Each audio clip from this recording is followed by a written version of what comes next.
இப்போ முட்டை மிளகு வறுவலுக்கு நம்ம மசாலா ரெடி பண்ணிக்கலாங்க. 1 டீஸ்பூன் மிளகு, 1/2 டீஸ்பூன் சீரகம், 1/2 டீஸ்பூன் சோம்பு, 1/2 டீஸ்பூன் தனியா, 1 காஞ்ச மிளகாய், கொஞ்சம் கருவேப்பிலை. எல்லாத்தையும் நல்ல வாசனை வர வரைக்கும் வறுத்துக்கலாங்க.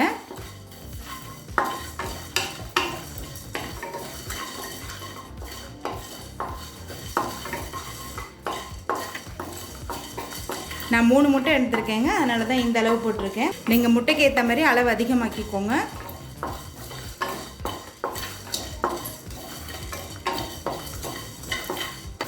இப்போ எல்லாத்தையும் நல்லா வாசனை வர வரைக்கும் வறுத்தாச்சு.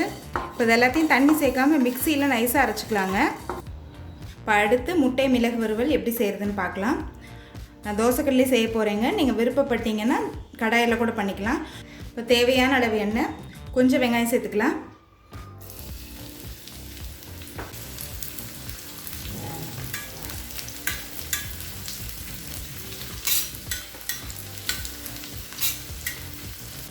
இஞ்சி பூண்டு பேஸ்ட் கொஞ்சம்,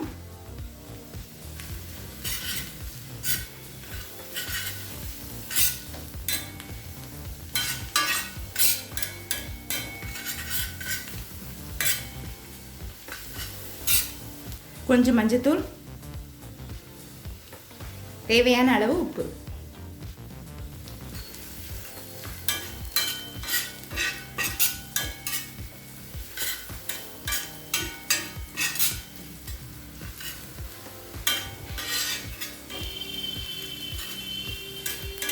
நம்ம அரைச்சி வச்சிருக்க மசாலாலேருந்து 2 டீஸ்பூன் சேர்த்துக்கலாம்.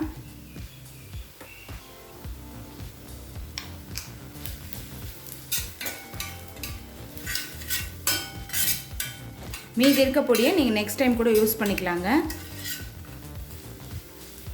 நம்ம மசாலாவை ஏற்கனவே வதக்கிட்டதால ரொம்ப வதக்கணும்னு அவசியம் இல்லைங்க. அடுத்து வேக வச்ச முட்டையை இதில் சேர்த்துக்கலாம்.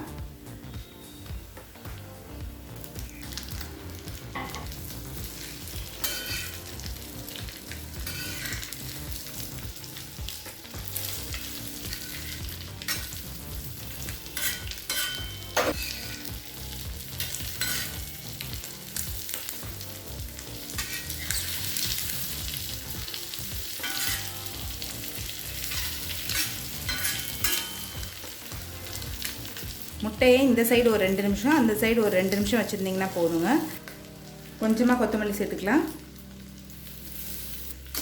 இப்போ முட்டை மிளகு வறுவல் ரெடி ஆகிடுச்சுங்க. இப்போ சுவையான முட்டை மிளகு வறுவலும் ரெடி ஆகிடுச்சு. ரெசிபியை ட்ரை பண்ணி பாருங்கள், கண்டிப்பாக உங்களுக்கே பிடிக்கும். ரெசிபி பிடிச்சிருந்ததுன்னா வீடியோவை லைக் பண்ணுங்கள், கமெண்ட் பண்ணுங்கள், ஷேர் பண்ணுங்கள். இது வரைக்கும் அன்னை சமையல் சேனலை சப்ஸ்கிரைப் பண்ணலன்னா சப்ஸ்கிரைப் பண்ணுங்கள். தேங்க்யூ.